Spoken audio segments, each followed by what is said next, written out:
Today I'm going to be reviewing this little Shashibo, like it's almost like a little Rubik's Cube, almost. This was recently sent to me by the brand so I could create this video. And I just want to kind of show you. Now obviously you're going to take this, and it's not like a traditional Rubik's Cube in regards to how it works. You're just going to grab the one little corner and start pulling out. And this is designed to make a ton of different shapes with this, right?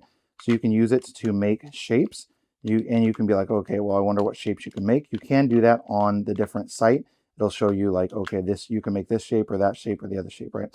You'll know you're into a correct shape when it's the magnet actually starts to magnetize, right?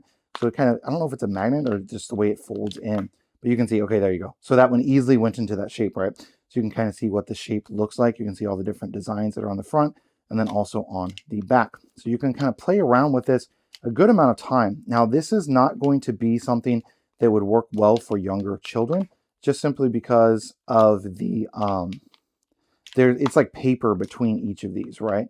So if you're just, if a child's playing with these, they can try and force something, and that's not what you want to do. You don't want to force anything at all. You want to just kind of play around with it. So you can like flip-flop some of these. So for example, that can go on the back side, and then you can take this part over here and try and flip-flop it as well, so it goes on the back side.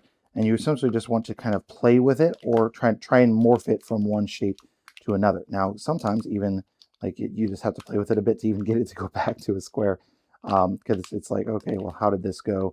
How was this? Like, okay, I went back to that one instead of going back to a square. So you can kind of play with it just a little bit. I went to that one again, but you can kind of see some of the different options that it has, right? So that's obviously not going to be a shape. You just kind of, I wouldn't call that a shape anyway, but it just kind of morphed into that, and then you can pull it apart again and then start again from there. So a cool little shape shifting box from Shashibo.